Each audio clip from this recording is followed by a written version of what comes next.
Negua, Nec, Nimachtia, Nican, IPAN, UPN, IPAN, Licenciatura en Educación Indígena.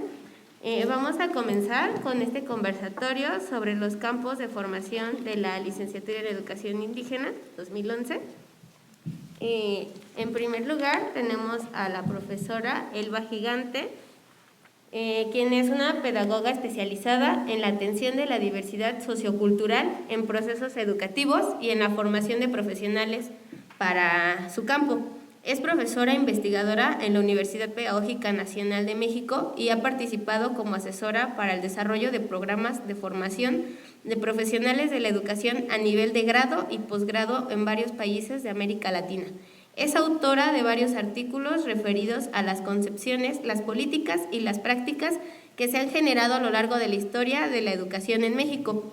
Sus investigaciones y publicaciones más recientes se han centrado en las políticas y procesos de formación de docentes y profesionales vinculados con la atención de la diversidad sociocultural y lingüística en México. Es miembro del área académica de diversidad e interculturalidad en la UPN, donde ha ejercido la docencia y ha participado activamente en la gestión institucional. Es profesora de la Licenciatura en Educación Indígena desde el año de 1989. A continuación le cedo la palabra. Gracias, Claudia. Hola, buenas tardes a todos, todas. Estamos en el segundo día de la celebración y sin embargo seguimos celebrando este cumpleaños 40 de la Licenciatura en Educación Indígena. A mí, desde mi lugar, me parece muy joven, pero sí reconozco que ya son muchos años de un muy importante recorrido y de muy importantes apoyos. Entonces, pues sin más, como nos invitaron a hacer algunos comentarios sobre los campos de formación en el currículo, en el plan de estudio 2011, está funcionando, ¿no? ¿Sí? Bueno, lo que yo quiero plantear son algunos puntos que me parecen que más que referidos exclusivamente a los campos, aluden a que estos campos de formación profesional son el resultado de un proceso de transformación curricular de la ley a partir de la experiencia de formación orientada, en lo más cercano, por el plan de estudios de 1990, pero ayer, los que estuvimos ayer, escuchamos a la maestra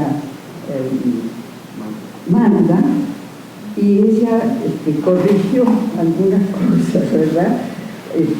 Hubo una primera etapa de la fundación, digamos, de la licenciatura, donde realmente no hubo una forma formal de que existiera un plan de estudios, sino que nació en el marco de lo que era la situación de la universidad en ese momento, que estaba configurada por academias, pero yo recuerdo, aún así, que cuando por primera vez hice este auditorio, era 1983, nos recibió el maestro Erasmo Cisneros, era el coordinador de la licenciatura en Educación Indígena, o sea que sí había alguna forma inicial. Y por lo que nosotros pudimos percibir, pues ya había una participación importante de antropólogos. Supongo que sumaron, articularon con esa base común que tenía la universidad algunas asignaturas o procesos de formación que estaban enfáticamente realizados en ese momento por antropólogos. ¿Qué hacía yo aquí en 1983? Pues vine con el doctor Estefano Varese y otros compañeros de la unidad Oaxaca de la Dirección de Culturas Populares a presentar un libro que era el resultado resumido de un proceso de investigación sobre los inicios de la educación básica en Oaxaca. Entonces, como decían las compañeras hace rato, que lo inviten a uno a estas cosas como que lo obligan a ir al archivo, aunque sea desordenado, encontrar documentos, se agolpan los recuerdos, las anécdotas. Entonces, lo que quiero decir es que los campos de formación, que fueron la combinación de un proceso de reflexión, de análisis, de discusión, de debate y de negociación, finalmente, entre los participantes en ese proceso. Como todo proceso de elaboración curricular, incluyó todo eso, ¿verdad? El proceso además no ocurrió en el vacío. El colegiado de la ley y el más amplio del área académica de diversidad e interculturalidad eran en ese momento y siguen siendo personas comprometidas en la búsqueda de alternativas emancipatorias de las distintas estructuras de dominación que han condicionado la educación institucionalizada que se ofrece a los pueblos indígenas y a la sociedad en general, porque en realidad creo que así lo debemos entender. O sea, sí hay un especial peso en esas estructuras de dominación, pero no estamos exentos todos los demás.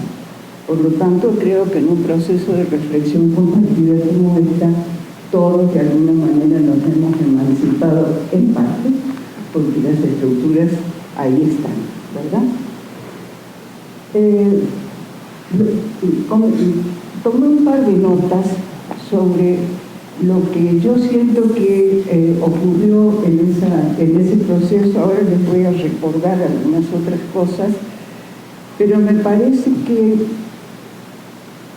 como no ocurrió en el vacío por varias razones, o sea, por un lado estaba precedido de un esfuerzo anterior por parte del colegiado de la licenciatura en educación indígena, que no había sido de participación tan amplia, supongo por la manera en que se planteó, se construyó, eso no me interesa en este momento, que fue sometido a un proceso de evaluación externa, y en ese proceso de evaluación se hicieron reconocimientos importantes que he recogido, ¿no?, al volver a revisar los documentos, y también una serie de observaciones que obligaban a hacer, iniciar o reiniciar o fortalecer el proceso de transformación del plan de estudio de la licenciatura. Entre los aspectos positivos, o sea, el proceso de evaluación fue realizado por un equipo externo que estaba coordinado por la doctora María Bertelli. Ella es la que, en fin, aparece como coordinadora, pero supongo que participaron muchos más de CIESAS y quizás de otros espacios. Entre las cosas importantes, y que yo creo que no es sino la continuidad de lo que ha sido un poco la construcción latinoamericana y mexicana en el campo de la educación llamada en ese periodo intercultural, pero digamos, las distintas versiones que ha tenido, distintas denominaciones que ha tenido estos procesos, destacaban ese tipo de evaluación, la participación, o sea, el trabajo colectivo, la iniciativa misma de transformar un plan de estudio que evidentemente ya estaba pidiendo a ser transformado por muchas razones,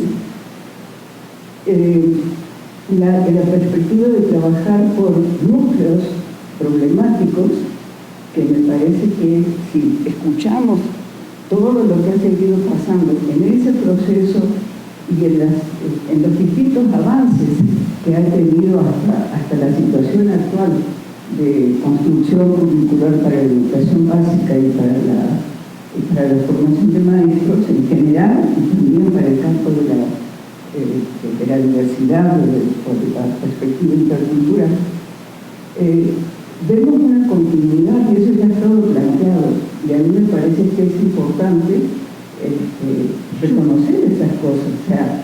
siguió fue pues, atender las observaciones.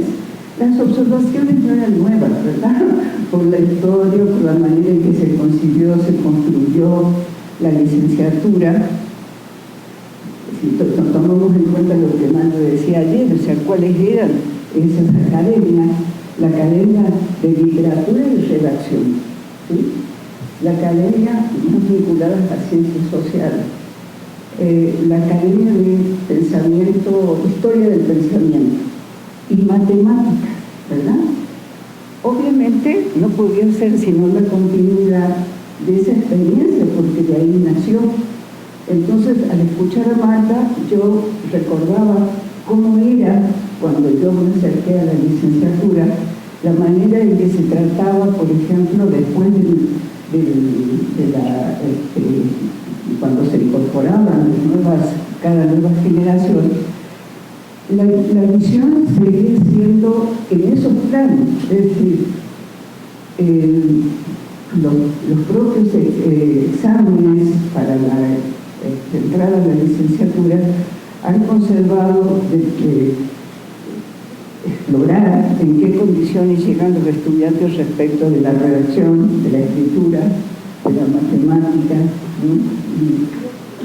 y la tentación siempre está allí de hacer como se hizo por mucho tiempo, que era tratar de remediar los déficits, ¿no?, supuestos porque llegaban los estudiantes indígenas, y entonces se implementaban talleres, hubo en los primeros tiempos un periodo preparatorio para finalmente ingresar a la docencia, perdón, a la licenciatura. Entonces, teniendo en cuenta, bueno, entonces, ¿qué cosas se señalaban como para corregir?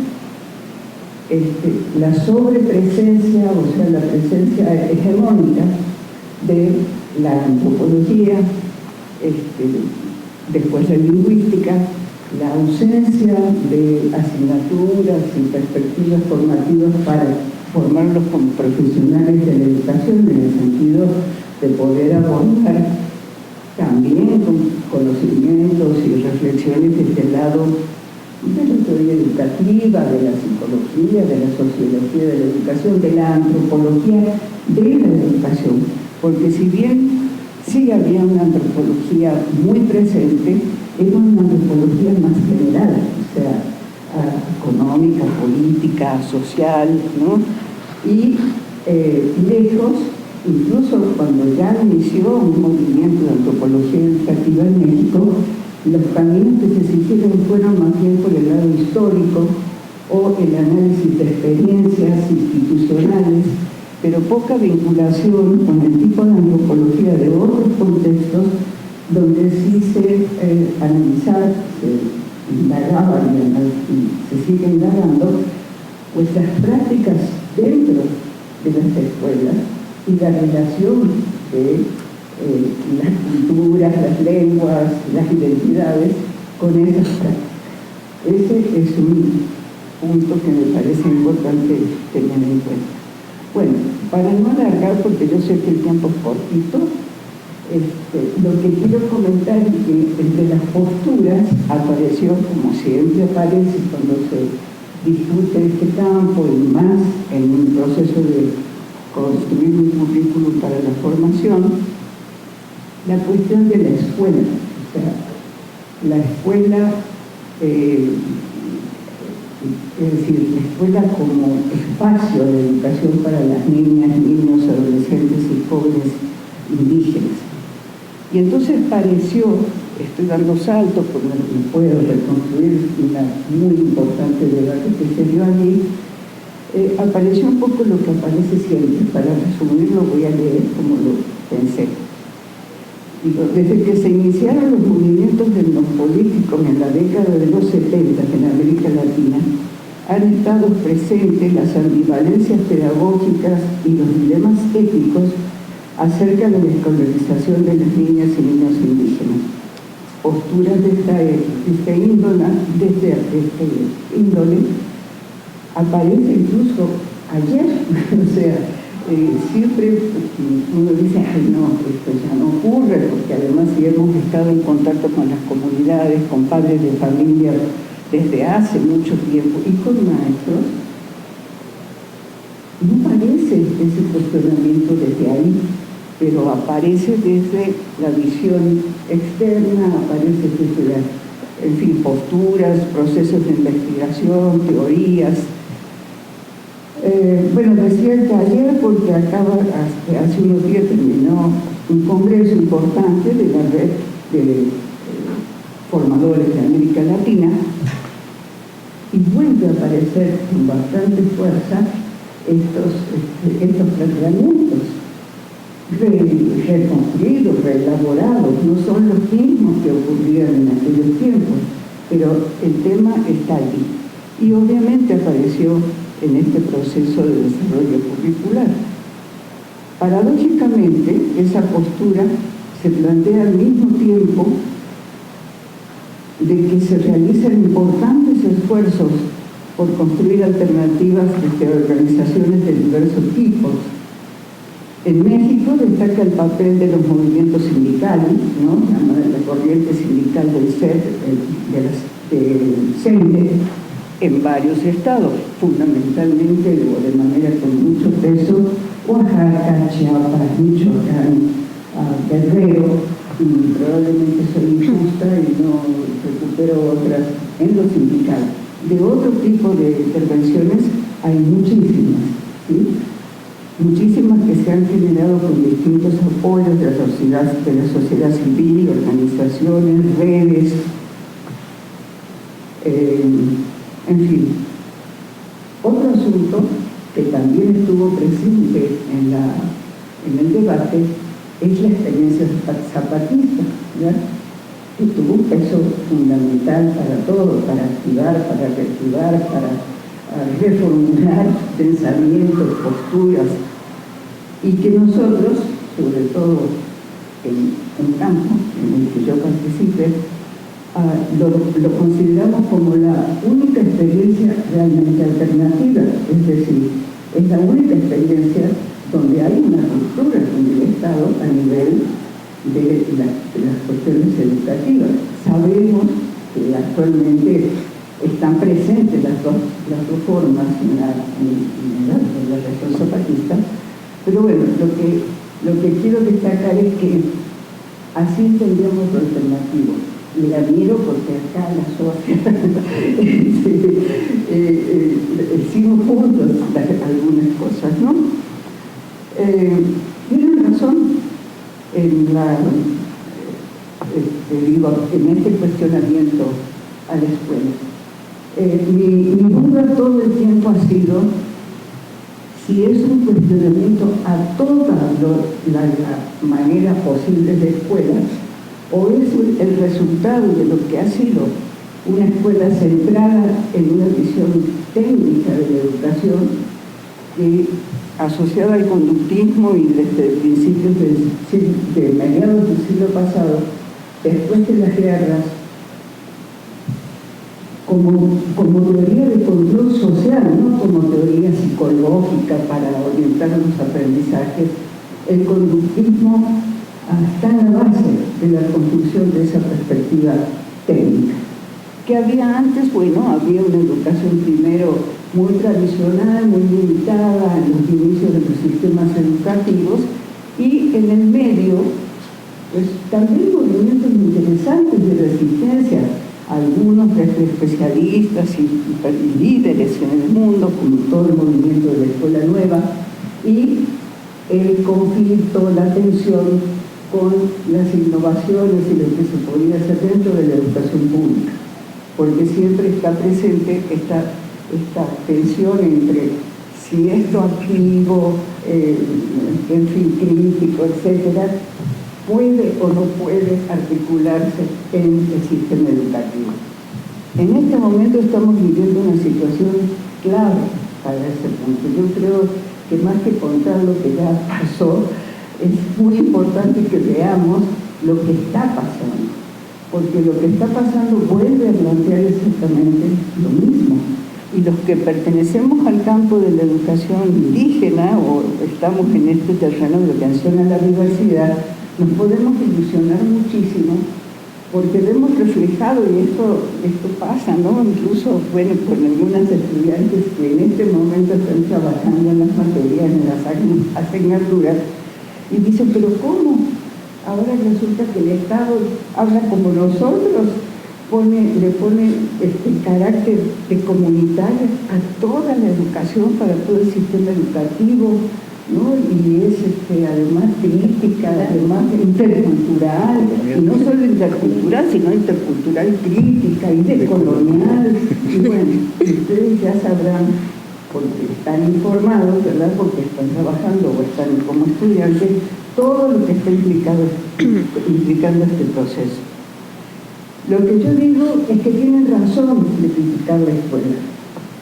Y en esos movimientos de los 70 inició una postura muy radical, porque creo que era la reacción, y es la reacción a ese tipo de escuela. El detalle es que no es exclusivo de los indígenas, lo hacemos todos los que estamos buscando otras perspectivas. Digo, yo que ya estoy tan vieja, he participado en esos procesos desde que nos impusieron un tipo de educación y de práctica docente, prácticamente de una educación que estaba totalmente diseñada por ellos. Entonces, sí hay una resistencia muy importante en los profesionistas y miembros de los pueblos, pero también una aspiración, y si no, escucha uno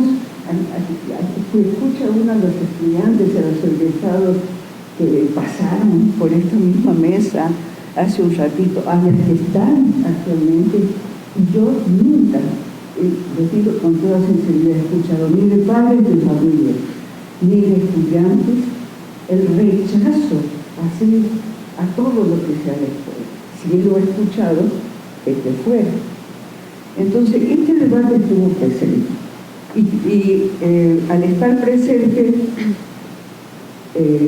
bueno, hubo distintas etapas en el trabajo de elaboración, distintos tipos de participación, ¿sí?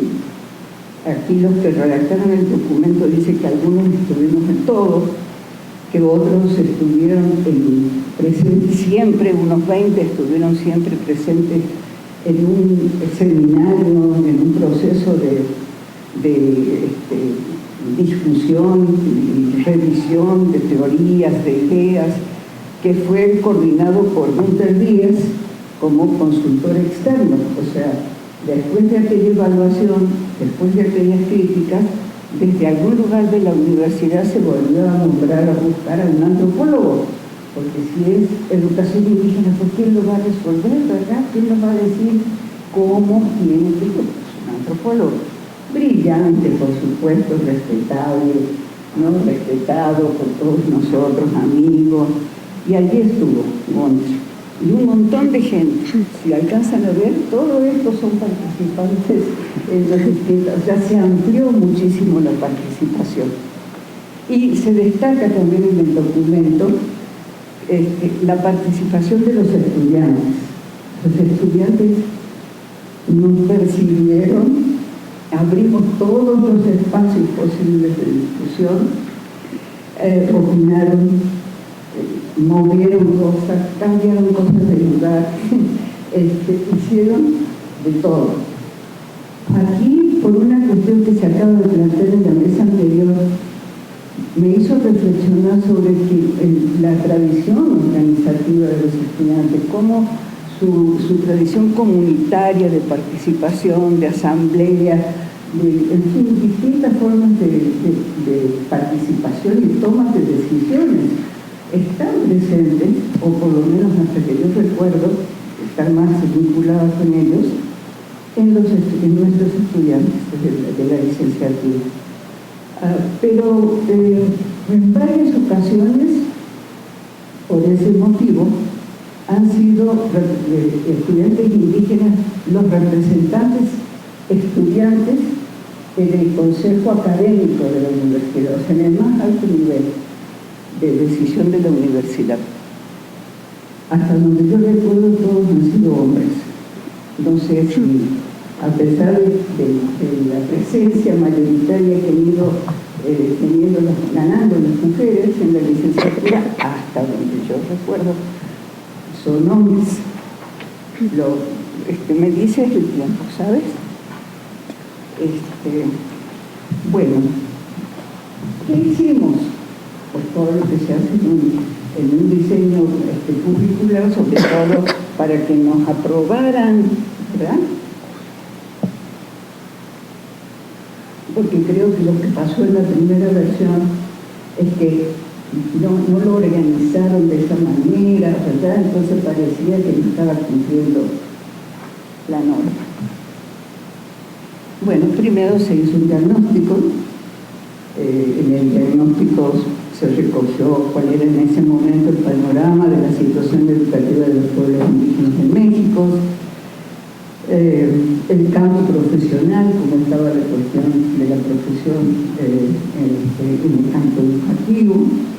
Esto llevó, obviamente, a reformulaciones en el perfil de egreso. ¿Cuál era la demanda real y potencial a la que se dirigía el programa? Y aquí también hubo debate, porque según quien lo mira, es lo que se demanda, ¿verdad? Luego se trató el marco institucional, el plan de estudio, los lineamientos para la operación de evaluación y seguimiento, porque había que articular este plan de estudio con el anterior, y entonces se encontraron una serie de mecanismos para eso. Quiero un minutito, dado que la cosa es los campos, no sé si, vale, creo que no vi quién está el asunto, entonces para ser más rápido, voy a leerles cómo en ese momento se caracterizó el campo, cómo se planteó, y después sufrió, por supuesto, muchas transformaciones. Bueno, aportaciones al perfil de egreso de este campo. Para este campo profesional se espera que los egresados que los seleccionen como parte de su trayecto de formación distingan las potencialidades y estrategias de distintas ofertas de formación para generar procesos formativos que contribuyan al logro de una educación con mayor pertinencia sociocultural y lingüística para los alumnos indígenas. Puedan vincular críticamente las concepciones sobre la formación docente con prácticas vividas en las experiencias personales o profesionales y proponer transformaciones en esos ámbitos. Cuenten con los conocimientos y habilidades necesarias para apoyar procesos de formación permanente en las escuelas o instancias dedicadas a la actualización o a la formación básica de docentes. Hayan construido conocimiento y criterios suficientes para apoyar y acompañar docentes, asesores técnicos pedagógicos y otras figuras similares en su labor educativa. Participar en procesos de planeación curricular con pertinencia cultural y lingüística, promover y generar procesos de enriquecimiento de la enseñanza y el aprendizaje en la escuela. Dos palabras nada más de lo que hay mucho más, no solamente estoy mencionando los aportes al perfil de egreso que estaba planteado en ese momento. ¿Qué pasó en este campo? Bueno, yo lo que siento es que este campo y todos los otros fueron muy rápidamente impactados por la reforma de Peña Nieto, ¿no? que inicia en el 2013 y que inicia al revés de lo que iniciaría cualquier reforma educativa, es decir, la creación del Instituto Nacional de Evaluación, que puso a evaluar absolutamente todo lo que se mueve, y la Ley de Desarrollo Profesional Docente, bajo la idea de que, bueno, ya sabemos de dónde veníamos, habían sido totalmente descalificados los docentes de todo tipo, no solo los indígenas. Recordemos nomás la película de Panzazo, ¿verdad?, relatada por Carlos Reyes de Mola y sostenida por mexicanos primero. En fin, una destrucción, ¿verdad?, de la imagen de los educadores en general, no solo de los docentes de educación básica, de todos.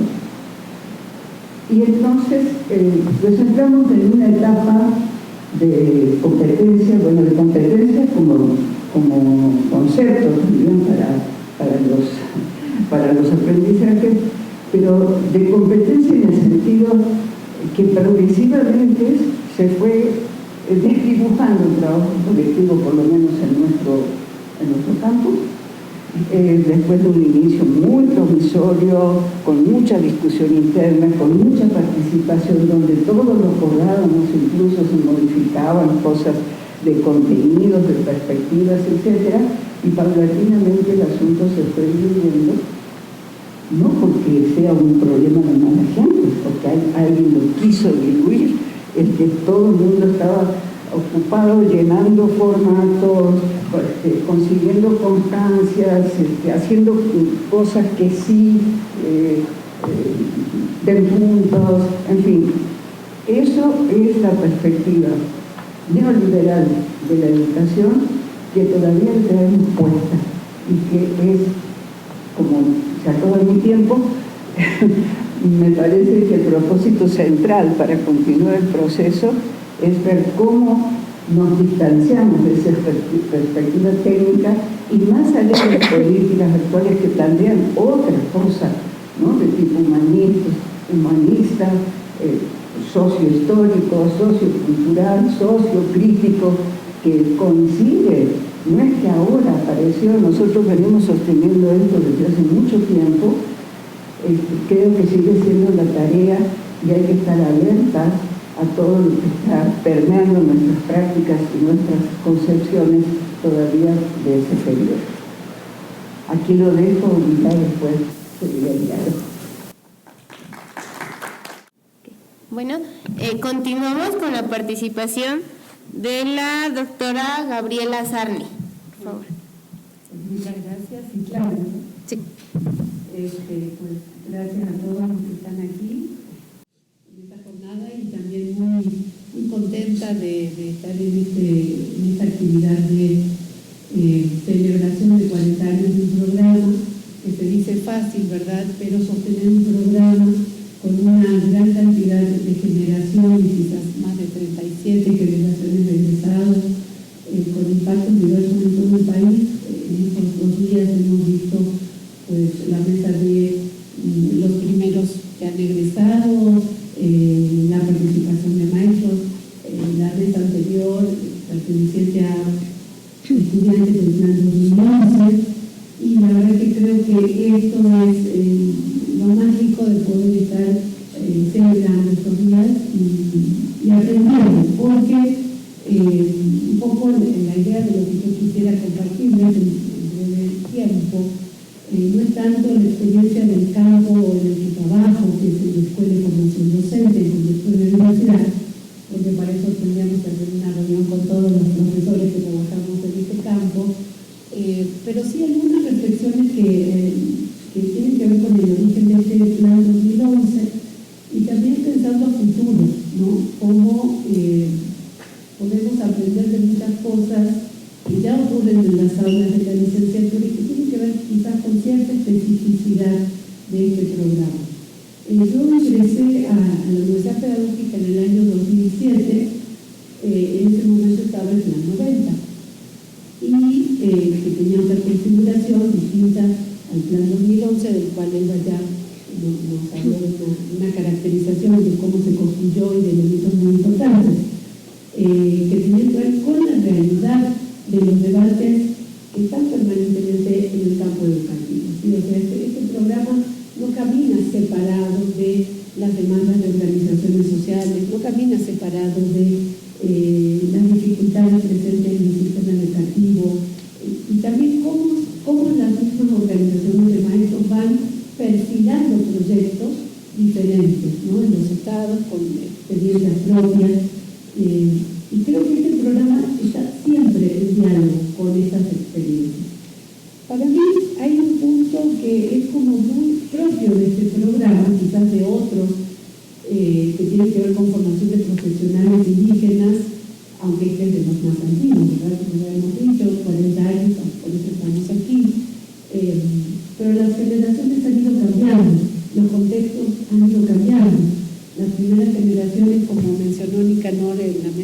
anterior, pues quizás hasta el año 2000, yo tengo ahí algunos datos que me indican que hasta el año 2000 todavía había una presencia mayoritaria de hombres, y a partir del año 2000, por muchos cambios en el sistema educativo, empiezan a ingresar más mujeres, ¿sí? Y fundamentalmente hoy tenemos ya por lo menos 20 años una población estudiantil que son bachilleres, cada vez menos profesores en servicio, que este fue un poco el origen, ¿no? La profesionalización de profes en servicio, profes que estaban frente al aula y que necesitaban una profesionalización para la mejora de la educación escolar. Pero lo que quiero resaltar es que este programa tiene, a diferencia de otros que funcionan tal vez en las universidades interculturales en los estados, tal vez lo que en su origen fueron en el 2004 las escuelas normales con enfoque intercultural bilingüe en primaria o en escolar. Aquí tenemos una diversidad de jóvenes que provienen de diferentes estados del país y con diferentes realidades socioculturales, no solo del país, sino también que viven aquí en la zona metropolitana de la ciudad y que están buscando y buscan recuperar, aprender, entender no solo orígenes propios, sino orígenes de sus comunidades, de sus pueblos.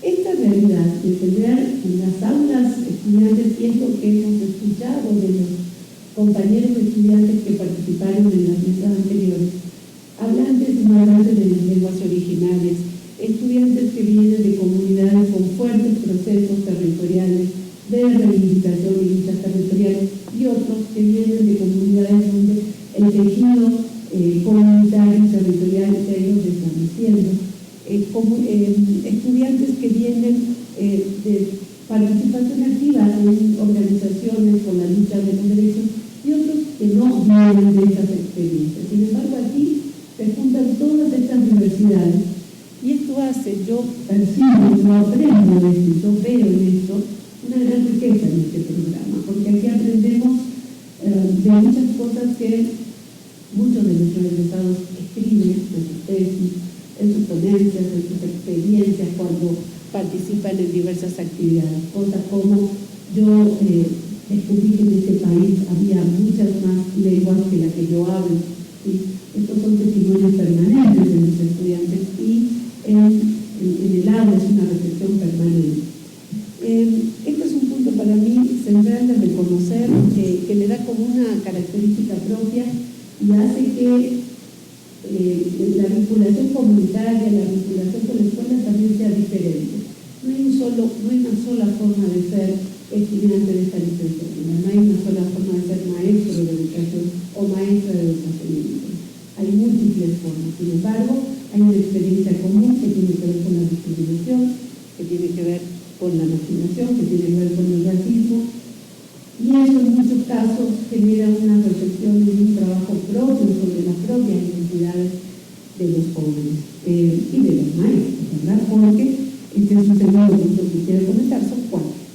El segundo, que creo que es como elemento central de este programa, cuando ya tenga muchos años de experiencia, la idea de que los maestros seguimos aprendiendo en este programa. Y los maestros venimos formados, los que trabajamos con los estudiantes, venimos con nuestras propias experiencias, pero seguimos aprendiendo en el diálogo con los estudiantes. Justamente porque no hay una sola forma de ser estudiante.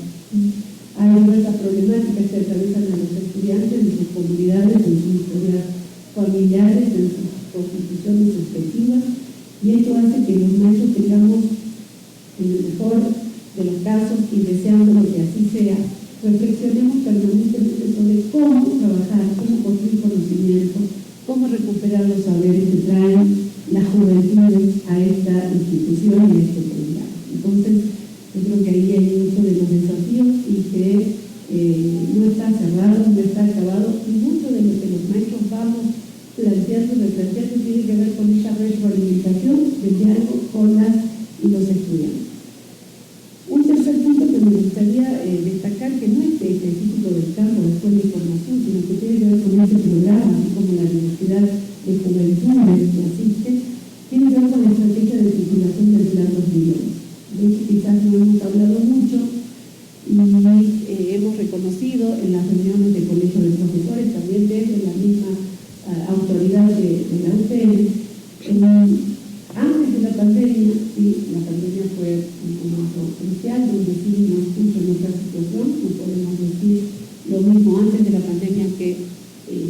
durante la pandemia y en la post-pandemia. El proceso de titulación que inicia en el sexto, séptimo semestre con los estudiantes y que termina en el octavo semestre con un proceso de acompañamiento en un comité tutorial de diversos maestros que acompañan el proceso formativo de los estudiantes, ha hecho pues, que tengamos una alta tasa de titulación de estudiantes de este programa, cosa que en muchas otras licenciaturas nos han venido a preguntar. Hemos trabajado con compañeros de otros programas para entender qué ocurre en este proceso. Y es un proceso de acompañamiento codo a codo con los estudiantes, ¿sí?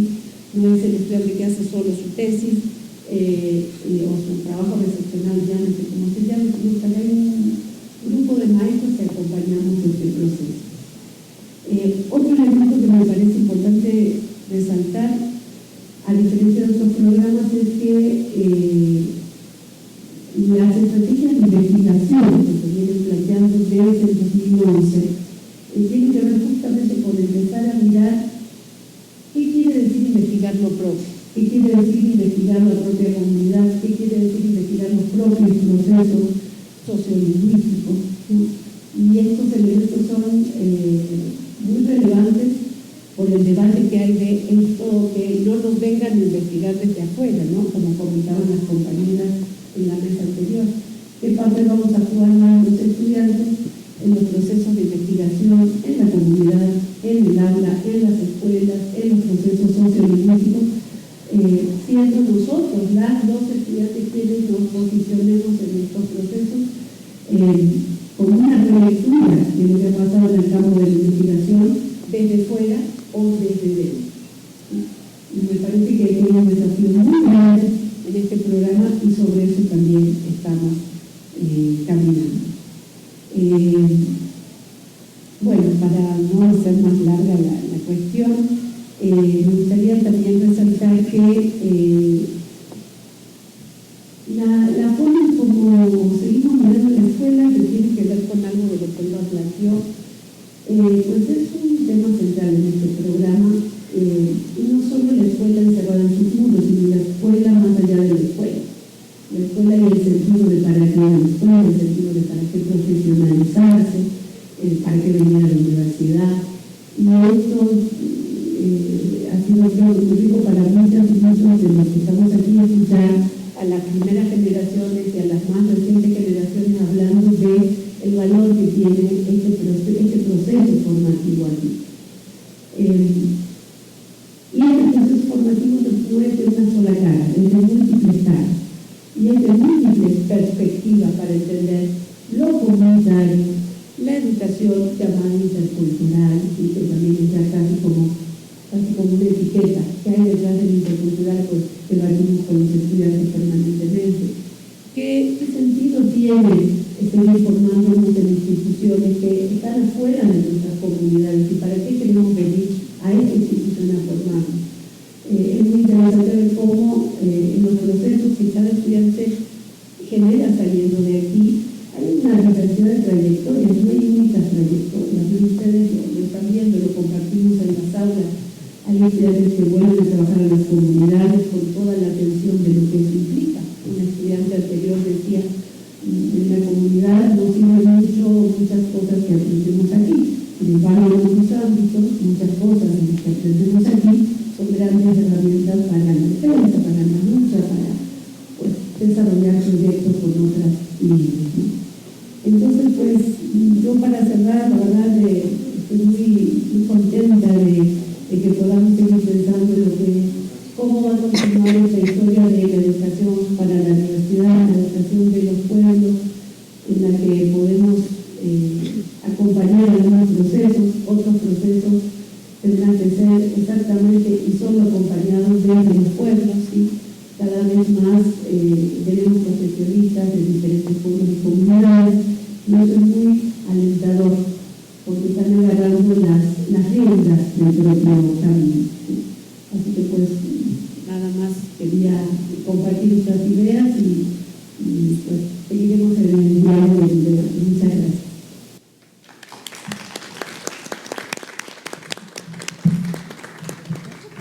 Le agradecemos su participación, profesora Gabriela, y le cedemos la palabra a la maestra Marcela Tovar, por favor.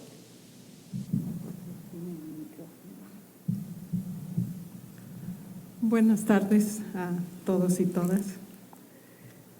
Yo quisiera enfocar la reflexión que quiero hacer el día de hoy en torno a los aportes de las distintas generaciones de estudiantes en términos de el conjunto de decisiones que se tomaron en la formulación de la propuesta 2011, la propuesta curricular, porque evidentemente sí hubo todo un proceso reflexivo que vino desarrollándose a lo largo del tiempo con la docencia, pero este proceso reflexivo siempre estuvo muy alimentado por las dudas de los estudiantes, por los trabajos que iban haciendo, por las inconformidades con lo que estaban estudiando, por las propuestas que hacían para los trabajos recepcionales, etcétera.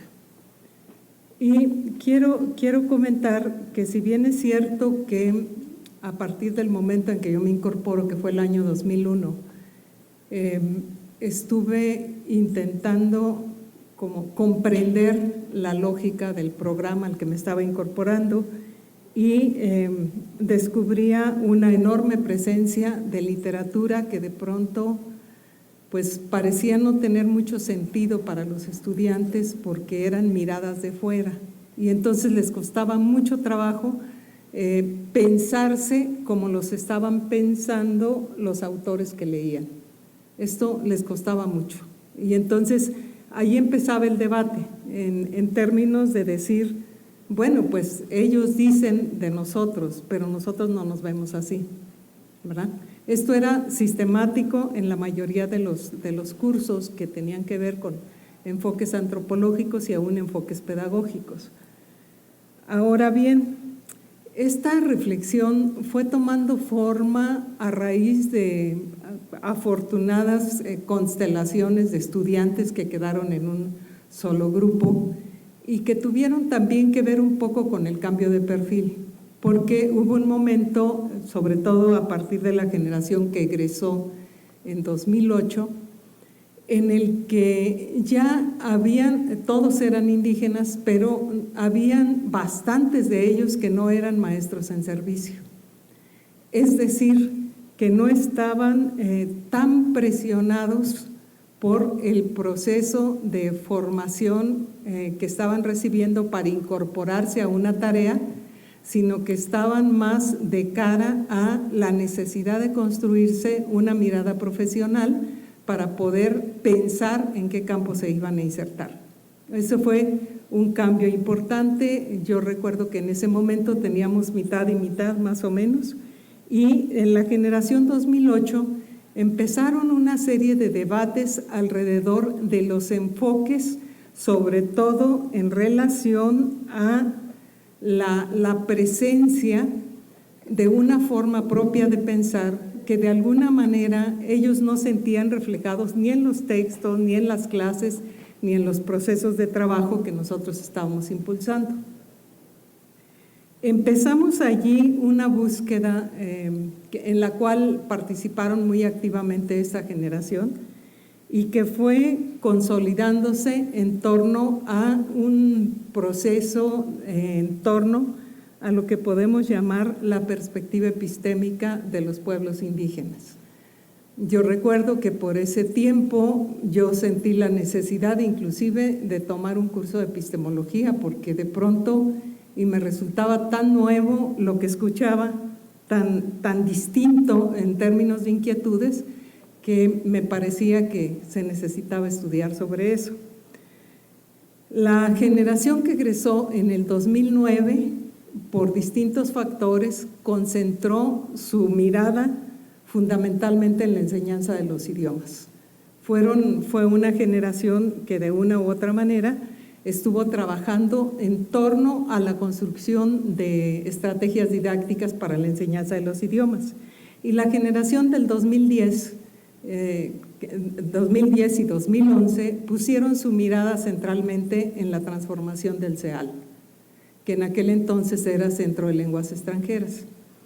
Si se dan cuenta, ahí estamos viendo una transformación que paulatinamente se fue organizando en torno a propuestas estudiantiles, pero que me parece que fue antecedente de los campus, porque se notaba como con mucha claridad cómo cuando no estaban atados como los anteriores alumnos a su reinserción en el sistema educativo, sino que tenían que pensarse fuera del sistema educativo como profesionales, los intereses también fueron variando y nos íbamos dando cuenta que resultaba imposible atender todas esas necesidades de formación que estaban surgiendo desde la cantidad de materias que normalmente constituye un plan escolar. Por eso, cuando inició la construcción del Plan Curricular 2011, varios de nosotros le apostamos mucho a la idea de que los campos formativos podrían abrir una especie de mirada más específica que fuera respondiendo a las distintas inquietudes que esos estudiantes estaban manifestando. Me parece que hay como dos grandes elementos que se han ido consolidando y otros que todavía están en debate a lo largo de las distintas generaciones que trabajaron a partir de 2011. La primera de ellas es una apertura de formas y estructuras temáticas que se van dando. Sí es cierto que se consolidan en los campos, pero que en realidad transversalizan a los propios campos. No es extraño que de pronto estén cursando un campo, pero trabajando enlaces con sobre todo la parte de lo que se llama las líneas de formación. Como las líneas de formación son obligatorias para todos, en la línea de formación encuentran los antecedentes de cada campo y eso les permite como lograr una mayor riqueza en su pensamiento pedagógico, porque tienen bases epistémicas o tienen bases sociales, etcétera, para pensarlo de otra manera. A mí me parece que dos elementos muy importantes que fueron resultado justamente de la reflexión más bien docente, aunque muy impulsada por las preguntas de los estudiantes, fue la inclusión de la historia y de los derechos de los pueblos indígenas como elementos centrales del proceso de formación y que de alguna manera han ido iluminando las perspectivas de cómo los estudiantes van manifestando sus intereses en torno a los campos. Les dan elementos para transversalizar una serie de perspectivas que ellos van formando. Me parece que a partir del más o menos del 2012-2013, el profundo interés de por lo menos dos generaciones alrededor de lo que podríamos llamar las epistemologías del sur, que fue un trabajo que se inició justamente en el trabajo de la línea comunitaria y fundamentalmente inspirado por la necesidad de buscar respuestas a qué era eso de las epistemologías indígenas. En ese momento se fue consolidando una corriente de pensamiento que de alguna manera ha persistido a lo largo de todos estos años en las distintas generaciones y que podríamos decir que se consolida como una perspectiva socioepistémica. Cuando digo socioepistémica, no es algo que esté ya totalmente definido, pero lo que sí se nota en los procesos de trabajo de los estudiantes, y esto se nota sobre todo en los trabajos recepcionales, es una perspectiva desde las cuales la diferenciación social pesa mucho en el momento de narrar sus perspectivas en términos de la forma como debiera ser o como plantean ellos que podría trabajarse la educación. Y eso en sus distintos campos, formas y niveles. Tenemos desde trabajos recepcionales que han girado en torno a los derechos de los pueblos indígenas, trabajos recepcionales que han girado en torno a las pedagogías propias, trabajos recepcionales que se han ocupado de distintas perspectivas de carácter más íntimo de las comunidades, resaltando la mirada desde dentro de la propia comunidad, pero también tenemos una visión en la que muchos estudiantes se inclinan por buscar la posibilidad de establecer un diálogo entre los distintos campos y centralmente lo que podríamos llamar un diálogo de saberes. Por un lado, no renuncian a la idea de que las distintas disciplinas que contribuyen a la educación les pueden posibilitar, y para eso en cada campo hay una cierta profundización de ciertos enfoques, les pueden posibilitar un mejor acercamiento a los contextos, pero también entienden que esas disciplinas tendrían que entrar en diálogo con las propias perspectivas que ellos están visualizando. A mí me parece que este es uno de los elementos centrales de lo que ha aportado el trabajo de todos los campos e inclusive de las líneas de formación que no terminan en un campo. Por ejemplo, una gran parte de lo que ahora los estudiantes reconocen como el impacto más fuerte sobre su formación identitaria viene de las materias de herramientas relacionadas con las distintas reflexiones que se emprenden sobre las lenguas indígenas. En el momento en que empiezan a reflexionar de manera concreta en torno a la manera de pensarse desde su lengua o desde la lengua que ya no dominan, centralmente van descubriendo en la enseñanza de las lenguas, en el acercamiento a su estructura, en el acercamiento al nivel simbólico de la lengua, van descubriendo la riqueza cultural. Un elemento que a mí me parece que es muy importante resaltar en términos de estos problemas que los estudiantes nos traen al aula y que de alguna manera nos van haciendo reflexionar en cómo asumir mejor la formación en cada uno de los campos, se refiere fundamentalmente a la enorme diversidad de estudiantes que se inscriben y que muchos de ellos declaran no pertenecer a los pueblos indígenas. Sin embargo, lo que desde mi punto de vista muestra esta diversidad es justamente un encuentro de distintas generaciones en distintos momentos de su historia, de su trayectoria histórica como parte de un conglomerado social.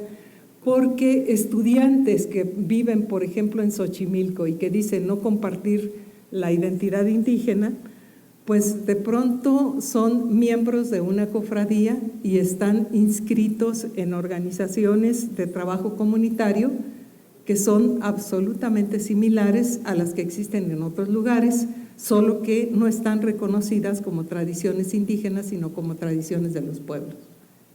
Entonces, lo que vamos viendo es que en el fondo, de alguna manera, estos que llegan a la licenciatura y que se dicen no indígenas, en realidad están en otro proceso de la historia de su comunidad, en otro momento, en el momento en que parecen haber desaparecido todos los vínculos, pero siguen permaneciendo una serie de estructuras de carácter organizativo que de alguna manera le dan sentido a su formación y a su inclinación por trabajar en ese campo. Cabe decir que muchos de ellos van encontrando también perspectivas metodológicas que les permiten pensar los problemas desde otras formas de organización de los saberes. Por ejemplo, en un debate reciente con alumnos del sexto semestre, muchos de ellos resaltan su imposibilidad de pensar un trabajo recepcional, por ejemplo, desde la generalidad, porque dicen ellos, nosotros generalmente podemos hablar de lo que podemos hablar, que es nuestra comunidad, y nada más, y no queremos hacer extensivo a otras comunidades esta manera de visualizar los problemas o las soluciones. Me parece que en este sentido, los campos lo que abrieron a los estudiantes fue una posibilidad de tratar de articular las disciplinas con sus intereses y con los contextos sobre los cuales ellos deseaban trabajar. Me parece que esa es su ventaja. Me parece que la desventaja que sigue existiendo en el proceso de los campos y que espero que pronto en alguna revisión curricular se tome en cuenta, es que aún no logramos encontrar cómo pueden dialogar esos campos entre sí, cómo en el momento en el que un estudiante está cursando un campo puede entrar en diálogo con otro para poder extraer toda la riqueza de una formación que a mí me parece que ha sido afortunada en el sentido de abrirles una serie de posibilidades. Agradezco mucho su atención. Esto es lo que quería compartir. Muchas gracias, profesora Marcela. Damos la palabra al doctor Nicanor Rebolledo. Bueno, tenemos todavía tiempo, creo que vamos a cumplir con el tiempo que nos han asignado. Solamente para apuntar 3 cosas, para no repetir lo que ya ha dicho aquí. Uno es la organización académica para la reformulación, la organización académica de los profesores. Una organización académica que nos llevó pues poco más de 2 años, casi 3, y chance hasta más, ¿no? Muy compleja, que empezamos un grupo de profesores que en este momento pues no eran tantos, ¿no?, como los hay ahora, ¿no? Que ahora somos muchos profesores y tiene mucho que ver en este momento, que idealmente pensamos que pues que sí vamos a poder trabajar de manera articulada, mezclando o articulando los campos, ¿no?, sin estancos. Pero nos cayó el chahuistle, como dicen, ¿no? Esa es la reforma peñanetista, y sobre todo el sistema de puntajes de la pedagógica, que nos metió en un embrollo de competencia interna, de hay que dar tantos cursos, hay que tener tantas asesorías, hay que tener…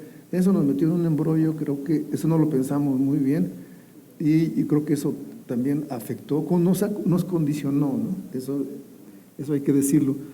Bueno, ese es un punto. El otro es la participación de los estudiantes, ¿no? Que en este punto creo que hubo una inercia de la tradición de la licenciatura en educación indígena que se implantó casi desde el inicio, o sea, de la licenciatura, ¿no? Y que se trajo generación tras generación, y que consideraban que la participación de ellos era importante en el diseño. Bueno, y nosotros creemos que todavía sigue siendo importante, y que de alguna manera esto también condicionó la estructura que hoy tenemos, ¿no?, y la forma que hoy tenemos. Y un último punto, que es sobre la organización del conocimiento, que es el fruto, digamos, del nuevo plan de estudios de 2011. Entonces, respecto del primer punto, que es la historia de la organización académica, yo creo que fue un interesante ensayo, porque creo que todos los currículums, cuando se están elaborando, hay una especie de casi necesario conflicto de disciplinas muy diversas. O sea, aquí ya han hecho énfasis en que efectivamente era una demanda, una crítica, cuestionamiento a la licenciatura de los primeros años, de que había un énfasis en la antropología. Y efectivamente, bueno, pues ¿quién le entraba a esos temas? Pues los antropólogos, ¿no? Y creo que en la historia de la educación indígena así está planteado, desde Moisés Sáenz hasta Salomón Ahmad, ¿no? Entonces, así ha sido la historia de la educación indígena. Sin embargo, cuando se abre el debate, la reformulación del plan de estudios, pues está presente esta discusión, de este cuestionamiento que se hará al plan curricular de la licenciatura en educación indígena. Entonces, creo que la negociación fue clave, ¿no? La negociación, hablo en el buen sentido, o sea, la negociación es la discusión académica que se dio, que fue muy, desde mi punto de vista, rica, sana, con algunos altibajos, pero finalmente con buen saldo, ¿no? Es decir, con buenos resultados en términos de conseguir un plan de estudios, que yo no le quise llamar Frankenstein, sino una organización del conocimiento a partir de una discusión dada con diferentes actores, estudiantes, profesores, incluso con profesores externos, ¿no? Que participaron también en su primera etapa, como María Bertelli, ya lo mencionaron, Rosana Podestá, en fin, que nos sentaron ahí queriendo sentar como niños todavía acusados cuando nos dijeron que, bueno, el plan que ustedes hicieron está mal y nos sentimos muy ofendidos, empezamos ahí a repensar realmente lo que estábamos haciendo, y efectivamente era un plan que tenía muchos defectos, no había sido discutido plenamente, en fin. Entonces lo que quiero decir es que esta negociación interna que fue muy rica, ¿no?, en ese sentido, negociación que pues entran personalidades de cada uno de nosotros, y no solamente eso, sino intereses disciplinarios, ¿no? Algunos estábamos muy casados con las disciplinas, ¿no? Y creo que todavía estamos muy casados con las disciplinas, o sea que no estamos atendiendo a los problemas fundamentales de la educación indígena. Ojo, ¿no? Que yo creo que ahí estamos todavía con una deuda, ¿no? Todavía estamos desde nuestras disciplinas, seguimos pensando la realidad indígena como si así fuera, ¿no? Entonces, el diálogo interdisciplinario, el diálogo entre colegas que, pues algunos que apenas empezaban a incursionar en la temática, otros ya con más trayectoria, bueno, pues con todos esos actores nos enfrentamos, ¿no? Cuando se hizo el plan de estudios, que fue una negociación muy intensa, ¿no? Yo conozco un plan de estudios el que yo conozco es de la ENA, ¿no? Que yo creo que más de 40 años tratando de hacer la reforma curricular de la licenciatura de social, y creo que no pudieron, no han podido, y están todavía, incluso con algunos rezagos todavía, que traen, o sea, es muy difícil reformar un plan de estudios, no es tan fácil, ¿no? Y se lo achacan a los estudiantes, ¿no? Cuando se quiere reformar un plan de estudios. Yo digo mangos, ¿no? No es cierto. Los profesores, las disciplinas creo que tienen, y los cotos de poder de esas disciplinas, las capillas, ¿no?, que luego se forman alrededor de las disciplinas, pues son los que detienen un poco los procesos de reformulación de un nuevo plan de estudios, renovarlo, ¿no? Entonces yo creo que es eso, ¿no? Entonces finalmente, bueno, nuestro ejercicio, que duró poco más de 2 años, pues inició con una serie de seminarios, ¿no?, que todos aquí somos testigos, hablamos, no voy a decir mentiras, ustedes no me van a desmentir, que fueron una serie de seminarios de diversos tipos, ¿no? Desde historia de la educación, desde historia de los pueblos indígenas, me acuerdo de Esteban Varese, de Guillermo Bonfil, de Gunter Diez, y no me acuerdo de quién más estuvo aquí con nosotros discutiendo lo mismo, temas muy diversos, ¿no? Que tenían el interés de aproximarnos pues a las tendencias de formación de profesionales de la educación indígena en América Latina, ¿no? México y América Latina, que fue una especie como de acercamiento, revisión, refrescarnos un poco la memoria de lo que se ha hecho en América Latina, nos acercamos, y creo que se debatieron 3 puntos fundamentales para mi gusto. Uno es la escolarización de los jóvenes indígenas a nivel superior, y que según los análisis que se hicieron en los seminarios, que esta profesionalización es cada vez más exigente y cada vez más global. Ese era un poco un punto que salió, y programas que empezaban las universidades interculturales, que era más creciente la demanda y más expansivo en la cobertura de educación superior para indígenas, ¿no?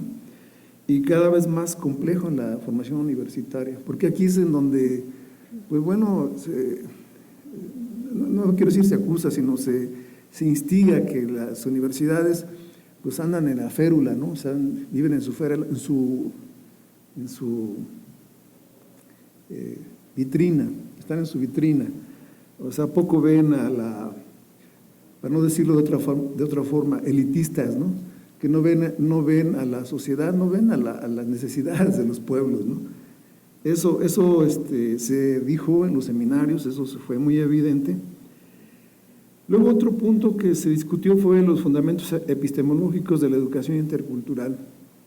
Se dijeron muchísimas cosas, unos a favor, otros en contra, ¿no?, del discurso intercultural, de las minorías étnico-raciales, en fin.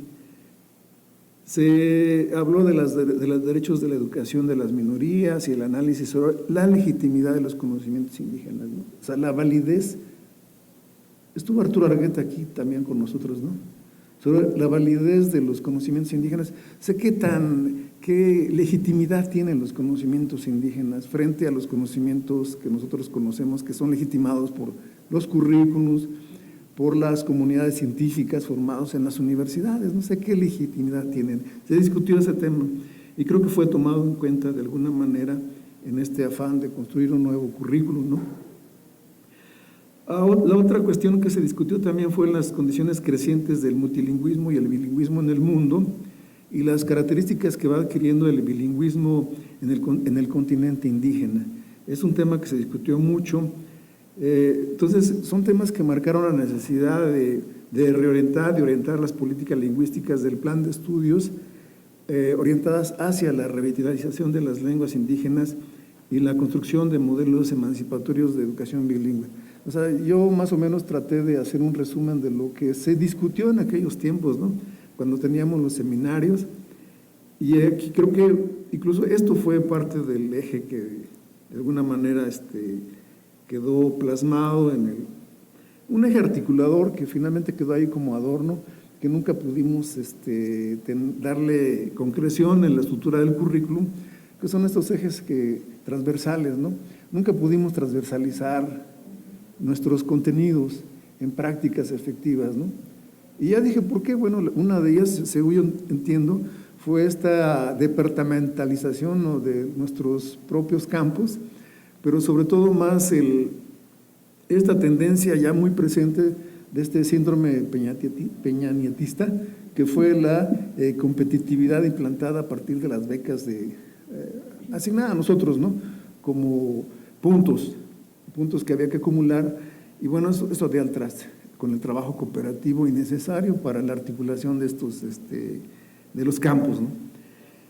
Entonces, bueno, el otro punto que comentaba se refiere a la participación de los estudiantes. Bueno, ya dije que la participación de los estudiantes pues es un poco la inercia que ha habido, la inercia política, pero no solamente la inercia política, sino yo creo que la necesidad de que los estudiantes mantuvieran activa una organización y una organización que fuera vigente, ¿no? O sea, como que los estudiantes se sentían a veces en el compromiso de seguir reactivando algo que tenían como un tesoro, que era la organización política interna, ¿no? Entonces, eso creo que para ellos, y una manera de poder hacerlo, pues es por la exigencia de una interlocución con los profesores, ¿no? Ya no era aquel viejo tema de que vamos a reclamar el promedio de 8 y hay que aglutinarnos para autoproteger al resto de la comunidad que estaba quedándose abajo, ¿no? O sea, que ya no cumplía con la calificación y había que defenderse. Y a ver, se defendían, como ayer se dijo, bueno, pues entre cooperativamente, ayudándose uno al otro para que pudiera salir con los cursos. Eso se dijo ayer, una cosa que a mí ya lo notaba, pues, pero no, para mí no, como que no era tan evidente, de que la cooperación entre los profesores indígenas aquí ayudó mucho más que incluso el trabajo del profesor, ¿no? que lo cuestionaron por su carácter frontal, autoritario, ¿no? Que a veces no ayudan, ¿no?, al profesor, a los profesores, a los estudiantes, ¿no? Entonces, bueno, no era este el elemento, es otro elemento nuevo que trató, que se incorporan en las nuevas generaciones, de mantener una organización estudiantil que, bueno, que según yo noto, bueno, pues la pandemia creo que rompió muchísimo y lo vimos con el efecto de que el comité estudiantil de repente ya no es indígena, ¿no?, sino que es porque la pandemia nos desmovilizó completamente, ¿no? Nos desmovilizó en muchos sentidos, ¿no?, tanto los profesores como los estudiantes. Entonces se vio disminuida. Entonces, bueno, yo creo que la participación de los estudiantes, todos los vivimos, quizá las nuevas generaciones no vivieron esa demanda tan fuerte, radical incluso de los estudiantes, que no lo podíamos creer, ¿no? En la manera en cómo nos encararon y dijeron, ese plan de estudios no entra. ¿Y por qué? Pues no, porque no nos tomaron en cuenta, así de simple, ¿no? Vivimos esa situación. Entonces, eso es un elemento que nos ayudó. O sea, efectivamente, no lo estábamos tomando en cuenta, estuvieron, no estuvieron, participaban, no participaban, pero finalmente no los tomábamos en cuenta. Creo que el tomarlos en cuenta fue para nosotros como, al final ya, con la reflexión que hicimos, pues de alguna manera sentimos que era necesario tomarlos en cuenta, ¿no? No, quizás no para ver exactamente los elementos necesarios en el conocimiento que deberían tener como futuros profesionistas, sino como tomarlos en cuenta, o sea, así de simple, ¿no? Tomarlos en cuenta, decir, ellos existen, son parte de la comunidad y por lo tanto hay que convivir y hacer que dialoguen con nosotros, ¿no? Para entender sus necesidades. Y eso ahora parecía que era fundamental. Bueno, entonces, bueno, creo que cedimos, ¿no? Había una cosa que decían, bueno, sí que estén, pero como observadores. Caray, o sea, así fue, incluso, o sea, compañeros, eso lo discutimos y muy duro fue la discusión. Y yo la entendía así que teníamos que pasar por esa discusión necesaria como observadores, y pues, la verdad es que no. ¿Por qué? Porque decían que, pues, que esto no va, ¿qué nos van a decir? Son aves pasajeras, que van a estar aquí unos semestres y se van. Quienes se quedan con la responsabilidad somos nosotros, ¿no? Los profesores. Entonces había ese tipo de argumentos, y creo que esos argumentos, con el paso del tiempo, pues nos hicieron tomar conciencia de que no era así el asunto, ¿no? Bueno, ya se le habló sobre el consejo académico. Y bueno, la organización del conocimiento, yo creo que ahí tenemos una deuda, ¿no? Justamente porque finalmente ya dije que hubo una serie de condicionantes, esas condicionantes nos han metido en un embrollo que, pues sí, yo creo que sí tenemos que salir de ese embrollo en donde estamos enfrascados en una competencia que no es nuestra competencia, ¿no? Nos han metido en una competencia, punto, y que no hemos sabido cómo lidiar con esa competitividad, y yo creo que estamos en buen momento como para repensar la licenciatura y sí poder articular, porque los mismos estudiantes, ellos, o sea, en sus proyectos de trabajo, sus proyectos de investigación, está presente esa articulación que yo creo que como profesores no hemos podido consolidar, ¿no? Acompañar, y que nos hemos quedado en nuestros campos como si fueran campos de batalla, ¿no? O sea, así ha sido la realidad, ¿no? Entonces, tenemos que superar esta manera en cómo hemos venido trabajando, y a mí realmente, finalmente quiero decir que yo me voy con la experiencia de ayer, que lástima que, bueno, lo van a poder ver en el YouTube porque quedó grabado, con mucha emoción porque se condensa mucho de lo que la licenciatura ha tenido desde 1982 hasta la actualidad. O sea, creo que es un balance muy positivo. Bueno, pues muchas gracias. Yo no quiero hablar más.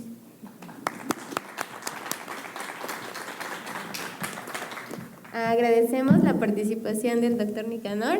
Y ahora sí, damos pues paso a ustedes. No sé si alguien quiera participar con algún comentario, alguna pregunta.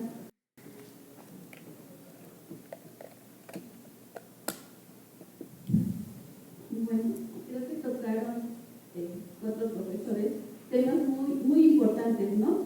Y además, bueno, yo que soy del 7º semestre, he identificado ciertas situaciones y yo me conflictó conmigo misma porque yo me fui al campo de formación bilingüe, pero siempre he visto que esto desde que un inicio tiene esta interrelación entre los 3 campos, y algo que yo he sido de que no me quedé en mi campo, o sea, me quedé en mi campo, pero he ido al cambio de educación comunitaria, formación docente, que eso me ha influido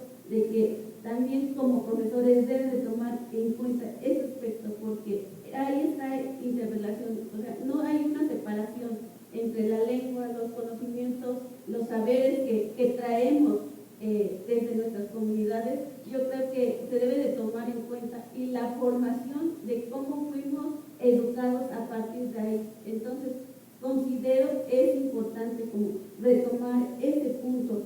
Ese es como que me conflictúa, porque eso es lo que he notado en lo largo de este tiempo, y en el momento en que tienes que escoger un campo de formación en donde te tienes que...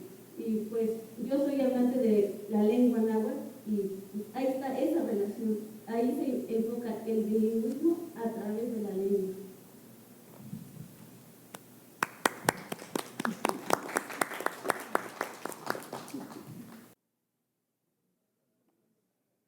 Cuatro profesores, temas muy importantes, ¿no?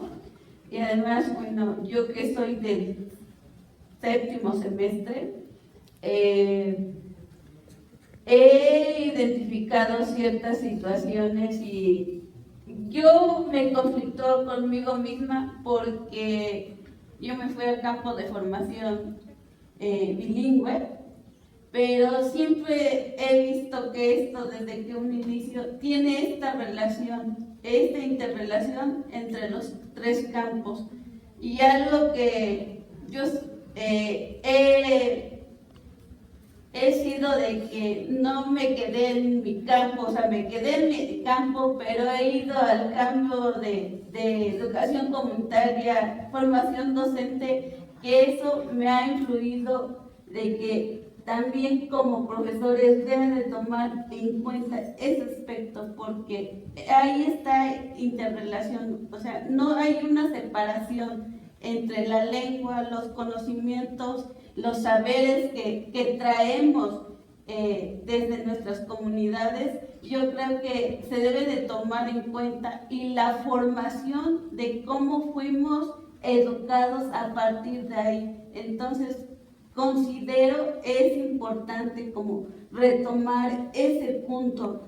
Ese es como que me conflictúa, porque eso es lo que he notado en lo largo de este tiempo, y en el momento que tienes que escoger un campo de formación en donde te tienes que... Y pues yo soy hablante de la lengua náhuatl, y pues ahí está esa relación. Ahí se enfoca el bilingüismo a través de la lengua.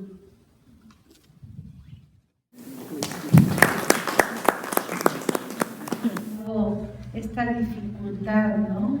Este asunto de tratar un tema, y cómo tratar un tema requiere también de los otros campos, de una o de otra forma están implícitos ahí. Claro que ganamos en profundidad, ¿no? Ganamos en profundidad, pero hace falta esta mirada también desde, digamos, desde la problemática como un todo.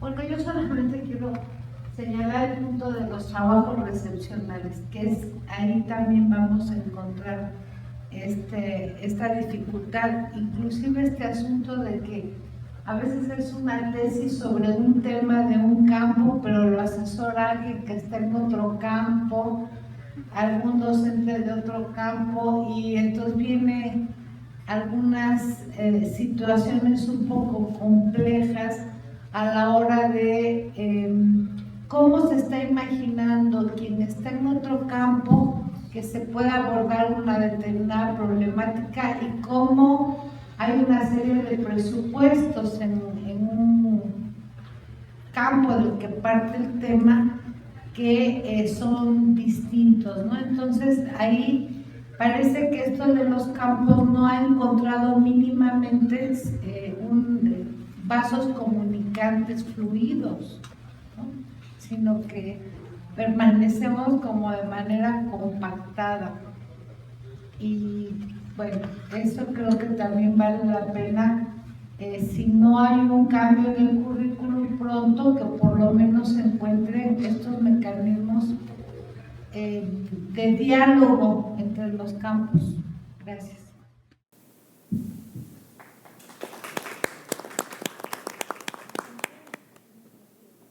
La primera Era llamar la atención sobre el campo bilingüe. Cuando se planteó y se formuló finalmente, tengan en cuenta, piensen cuántos programas hay de formación de educación bilingüe. ¿A alguien se le ocurre alguno? Solamente no, y mucho menos el campo de educación indígena. ¿Qué significa eso? Es la idea de que la enseñanza bilingüe es una especialidad, es una que requiere una formación profesional. Yo creo que eso es una ganancia importante, ¿verdad? Y bueno, y a los que estudian acá, pues más allá de que se haya separado, ¿no? Y que finalmente se articule mejor, pero es eso, ¿verdad? No es un maestro que habla dos lenguas y que enseña a niños que hablan dos lenguas o que no sé qué. No es un proceso de revitalización de la lengua, es educación bilingüe. No me extiendo más y ustedes ven. El segundo, que yo no he escuchado, a lo mejor se mencionó, pero me parece importante, son 40 años de la licenciatura. Y no sé si todo el mundo es consciente de que este programa es uno de los primeros programas de educación universitaria dirigido específicamente a población indígena. Y es el único que ha durado tanto tiempo. Ahora hay muchos, ¿verdad? Pero este fue el primero o uno de los primeros y tiene ya 40 años ininterrumpidos de impartirse.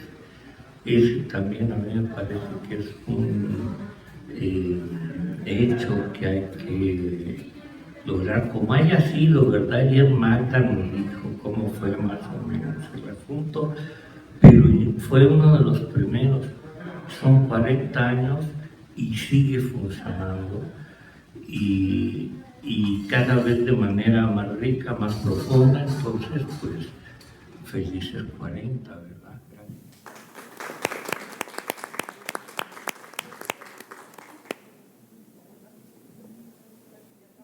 A todos, creo que ha sido una mesa excelente, que nos deja muchas reflexiones y pues yo sí quisiera hacer hincapié, creo que de alguna manera todos coinciden en que pues la transformación que han seguido estos campos tiene mucho que ver con las características de los estudiantes,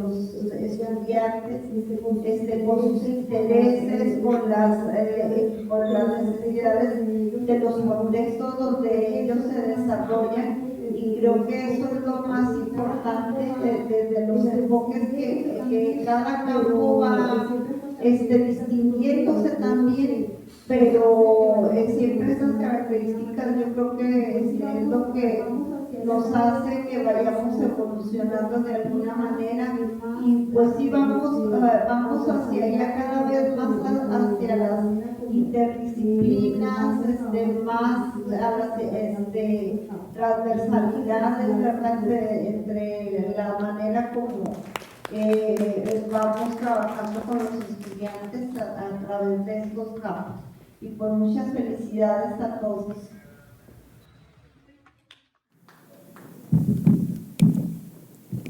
Pues ahora sí finalizamos ya este conversatorio. Al parecer ya no hay ninguna otra participación.